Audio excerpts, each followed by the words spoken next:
Yang paling penting ya, supaya Bapak Ibu mengerti ya, suplemen-suplemen yang kita pakai, gunanya di mana ya, supaya bisa dipelajarin. Nah, selama ini yang dipelajari suplemen yang mana, Dok? Suplemen dasar ya, basic ya, sangat-sangat basic ya, yang langsung kelihatan pada inti masalahnya. Jadi misalnya gini, kalau ada anak demam, ya, lagi demam, kalau kita ngasihnya itu Panadol, nah itu kayak sekarang kita ngasih Synbio sama Nutraker, ya. Tapi penyakitnya, sumber penyakitnya, yang misalnya bakteri atau virus, belum kita bunuh. Ya. Nah inilah yang harus kita atasi, ya, kita kasih si Aksa, Biostrat, sama si Prof D. Ya. Nah suplemen nanti juga akan banyak mengalami perubahan Bapak Ibu. Kalau kami menemukan ya, ada produk yang lebih bagus, ya, ada produk yang lebih efektif, lebih murah, ya, pasti akan kami ganti, ya Bapak Ibu ya. Jadi kayak beberapa kali ya, kita ketemu DMR, ya akhirnya obat cacingnya kita ganti DMR. Ya. Kemudian kita ketemu ada vitamin D super kemarin ya kita pakai vitamin D super ya, walaupun akhirnya kita nggak dapat suplai lagi, ya kita pakai apa yang ada. Jadi suplemen ini sifatnya tergantung. Ya, kalau memang ada yang bagus, ya kita pakai. Ya, kalau tidak ada ya kita gantikan, ya kita ganti yang lain. Suplementasi terasemen itu terapi BIKOM, ya terapi BIKOM itu dikerjakan seminggu sekali Bapak Ibu. Jadi kalau ada yang nanya ya terapi BIKOM itu efektifnya berapa lama sih dokter? Jadi frekuensi BIKOM itu dikatakan di tubuh itu ada 3-5 hari Bapak Ibu. 3-5 hari, sehingga terapi efektif itu kita berikan kalau frekuensinya sudah selesai di dalam tubuh. Ya sudah nggak bereaksi lagi. Itu kalau penyakit kronik atau penyakit yang lama ya kayak alergi ya. Tapi kalau batuk pilek itu diterapinya setiap hari Bapak Ibu. Karena langsung habis, langsung kepake ya. Dipakainya setiap hari. Oleh sebab itu kalau penyakit kronik tadi dikatakan 3-5 hari baru hilang dari tubuh, nah paling efektif kita kasih itu ya hari ke-7. Tapi kenyataannya Bapak Ibu hari ke-8 ya. Karena hari Senin ketemu hari Senin lagi itu 8 hari Bapak Ibu. Ya, kita kasih di hari Senin berikutnya. Kenapa gitu Dok? Ya supaya Bapak Ibu enggak lupa kalau setiap Senin itu terapi, setiap Selasa itu terapi gitu loh. Jadi sebetulnya enggak efektif sih. Kalau Bapak Ibu terapi Senin, mestinya Minggu terapi. Kalau terapi Minggu, mestinya Sabtu minggu depannya terapi. Itu pas 7 hari. Ya. Tapi supaya mempermudah Bapak Ibu, nggak lupa, oke setiap Rabu, setiap Minggu, ya, setiap Sabtu, ya, kita buat jadwalnya seperti itu. Dan itu efektivitasnya sampai 10 hari Bapak Ibu. Jadi kalau lebih dari 10 hari, itu kurang efektif. Kadarnya di dalam tubuh sudah menurun. Bukan mengulangi dari awal, enggak. Itu seperti kayak Bapak Ibu naik sepeda di jalan tanjakan terus Bapak Ibu berhenti. Nah, itu untuk mulai naik sepeda lagi, ngayu lagi itu lebih berat gitu loh Bapak Ibu. Sehingga makan waktu. Yang mestinya mungkin 2 tahun sudah selesai, sekarang mungkin nambah 2 tahun 2 bulan. Ya itu misalnya kayak gitu ya ceritanya ya. Jadi enggak mundur dari nol, enggak. Ya kalau dari nol sih enggak. Cuman start laginya lambat. Kayak misalnya kemarin dia ngomong ya, Dok, saya sejak pandemi sudah nggak melakukan terapi apa-apa lagi, Dok. Nah, ya itu pasti mundur gitu loh. Ya sudah mundur sekali kayak gitu ya. Mau diapain ya, harus diulangi lagi terapinya dari awal karena sudah terlalu lama ya. Tapi kalau beda sehari 2 hari, misalnya, Dok, saya di hari ke-14, Dok. Biasanya enggak ya. Ibu biasanya di hari ke-15, ke-16 ya. Kenapa? Senin, Dok, setiap Senin, Dok. Senin minggu depan nggak bisa datang, tuh Senin minggu depannya lagi. Itu udah lebih dari 10 hari, Bapak Ibu. Nah, itu yang tadi saya cerita kayak orang naik sepeda di jalan tanjakan tadi ya. Ya, terapinya jadi mundur ya, bisa lebih dari 2 tahun kalau kayak gitu. Dan ini tolong diingat sama Bapak Ibu, jangan terus nanti menyalahkan kami. Kenapa kok sudah 2 tahun kok belum tercapai, dokter? Nah, itu tadi lo tercapai enggak ya sama Bapak Ibu. Ya. Tolong lapor prakteknya itu setiap bulan ya. Dan lapor progresnya itu setiap minggu. Kok ngomongnya progres, kan kadang-kadang ada yang regres juga. Iya. Karena kita orang positif, lebih baik kita ngomongnya progres. Dan kalau di laporan, nanti tak tunjukin ya cara buat laporan yang bagus ya. Kalau laporannya jelek itu nggak ada gunanya buat kami. Bacanya aja sulit, terus kita ditanyain mau bantu apa juga nggak bisa. Tapi kalau laporannya lengkap, kami bantunya gampang. Gitu ya Bapak Ibu ya. Jadi yang dimaksud terapi BIKOM itu minimal 48 kali lah setahun. Ya. Jadi saya ngomong kok 2 tahun ya 100 kali lah. Tidak termasuk terapi BIKOM karena anaknya sakit batuk pilek atau infeksi. Ya karena ini bisa dilakukan setiap hari. Ya. Tiap hari dilakukan terapi. Ini untuk mencegah ya. Kenapa penting dok? Ya untuk mencegah anakmu tidak dapat antibiotik ya. Kalau anakmu nggak dapat antibiotik, artinya apa? Nggak terjadi leaky gut. Kalau nggak terjadi leaky gut ya gejalanya nggak regress.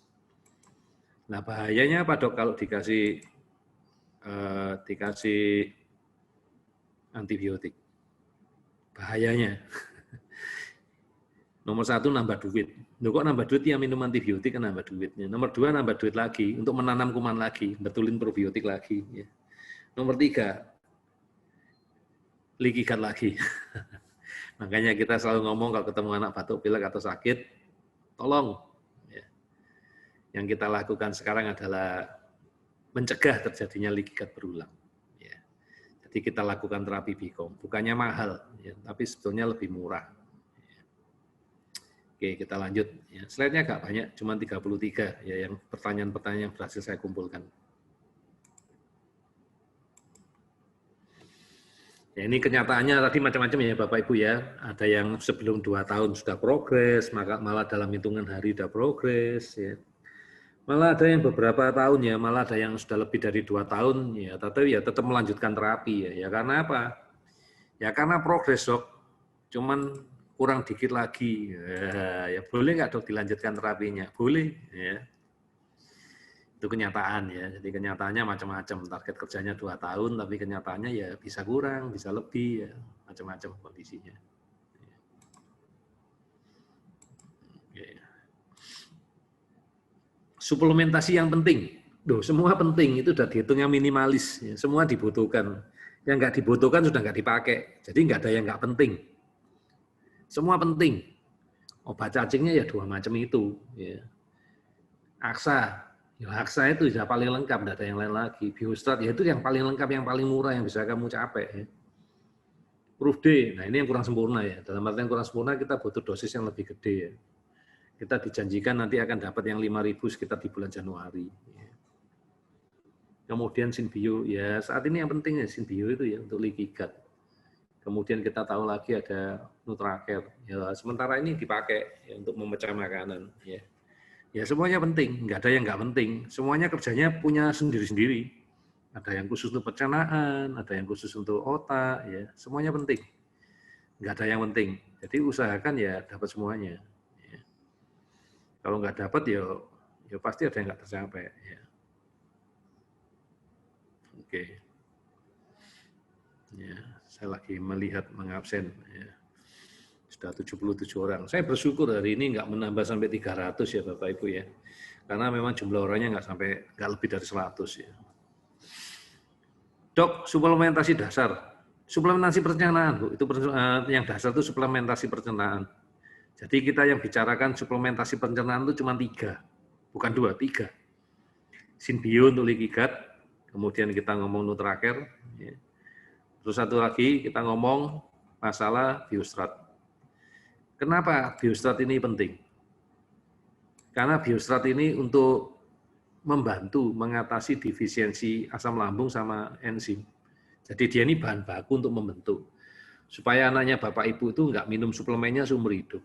Ya, jadi dari awal tuh dikasihnya 3 ini. Apa ayo 3 tadi? Synbio, Nutracare enzim, sama Biostrat. Dok kalau nggak punya duit, ya 2 aja lah. Ya. Synbio sama Nutracare aja, dan nggak boleh tawar-tawar lagi. Ya. Nggak boleh ditawar, karena satu kerjanya mencerna makanan, satunya untuk nempel. Ya, nggak boleh ditawar. 2 itu udah minimalis, nggak boleh lagi. Ya. Kalau suplementasi otak, dokter, ya Aksa, ya, Biostrat, sama Proof D, ya, suplementasi otak. Ya. Oke, sudah jawab tentang suplemen. Kemudian kita mau jawab tentang, sebetulnya sebelum suplemen ini ada ceritanya lagi ya. Ceritanya apa dokter suplemen itu? Sebenarnya ada ceritanya di bawah ya. Tapi nanti aku mau bahas terapi BICOM JJ, terapi BICOM kapasitasnya, rencana pengadaan ya. Aku mau ngomongin dulu deh. Kenapa sih dok suplemen itu penting? Ngomongnya suplemen itu penting. Ya kalau tahu ilmunya ya masih ingat ceritanya dulu ya. Bahwa otak itu terjadi inflamasi itu ada 5 penyebab. Nomor 1 itu alergi, nomor 2 itu patogen termasuk dysbiosis. Nomor 3 gangguan hormon, Ya, terus nomor 4, nomor 5 itu neurotransmitter sama heavy metal. Itu yang menyebabkan error ya. Lah error terbanyak di anak-anak kita itu error karena alergi makanan. Ya, errornya karena alergi makanan. Kenapa kok errornya karena alergi makanan? Karena anak kita tidak mampu mencerna makanan, ya, karena ada defisiensi dari enzim, defisiensi dari asam lambung, ya, nggak mampu mencerna makanan. Dan yang kedua karena adanya leaky gut. Itu doang prosesnya ya. Ya, karena terjadi proses inilah maka anak kita error. Ya. Ini ceritanya ya. Sudah tahu ya di sini ya. Ini yang motong di sini adalah enzim Nutracare. Ya. Sehingga potongannya kecil. Kalau potongannya kecil nyampe ke otak, otaknya enggak error. Ya. Supaya enggak banyak makanan yang masuk ke sini, ini kita tambal pakai Synbio probiotik. Dan yang menyebabkan penyebab ini, yang menyebabkan leaky gut ini, salah satunya food allergy, ini kita terapi dengan Bicom. Ya terapinya sudah lengkap ya, begitu itu terapi lengkap yang minimalis, ya, sudah nggak ada lagi. Jadi kalau mau dikurang-kurangi sebetulnya ya tidak ada, ya tinggal berdoa, ya, berdoa kepada Tuhan, mudah-mudahan bisa dikurangi, mudah-mudahan ya segitulah ya jawabannya. Oke, kita lanjut lagi ya. Ini ya, kenapa kita nyari probiotiknya itu yang bisa sampai ke usus ya. Ya kan perjalanannya panjang ya, dari mulai mulut masuk ke tenggorok, ya. Kemudian jatuh lagi masuk ke lambung ya. Di lambung ini perjuangan ya. Lambung itu ada asam lambung yang fungsinya itu membunuh bakteri, virus, kuman ya. Nah di sini kalau mati semua ya sudah nggak ada lagi kuman yang masuk ke usus halus ya. Nah kita milih produk yang punya perlindungan yang bisa tahan terhadap asam lambung sehingga waktu masuk ke usus itu masih hidup. Nah, salah satunya itu Synbio ini. Nah, kalau Synbio berhasil masuk sampai usus, dia akan nempel. Nempel di permukaan usus, dia akan membentuk lendir. Jadi selain dia membentuk jembatan ini tadi, untuk nambah leaky gut, dia membentuk lendir. Nah, lendir ini kayak teknologinya bantu bles. Ya, jadi menutup lubang-lubang yang masih ada ini, biar nggak bocor ke sana. Ya, makanya kita nggak pakai probiotik lain. Tapi kenapa dok kebutuhannya sangat tinggi sekali dok? Ya karena selain anakmu disbiosis ya gangguan keseimbangan yang baik dan yang jahat di dalam sana ya mikroorganisme kita ngomongnya ya. Ternyata kan anakmu juga punya masalah leaky gut. Nah kita ngomong leaky gut-nya dulu dah. Ini kan untuk nambal kan butuh probiotik yang bentuk jembatan tadi. Nah panjangnya usus itu 6-7 meter. Bayang enggak panjangnya 6-7 meter? Enggak mungkin kan nambalnya itu cuma pakai 1 kapsul cuma 3 hari itu enggak mungkin. Buku-buku bilang itu 1-2 tahun. Ya, jadi kalau kita ngomong masalah leaky gut mau nambal pakai probiotik itu ya proyek 1-2 tahun Bapak Ibu. Jadi suplemennya itu bisa 1-2 tahun. Dan jumlahnya itu enggak sedikit Bapak Ibu, jumlahnya banyak. Makanya kalau Bapak Ibu baca di grup di mana itu jumlah yang ditelan anak-anak kita tuh banyak ya, 4, 6, 5 ya. Jumlahnya banyak karena kita perlu nambal dengan cepat. Itu Bapak Ibu.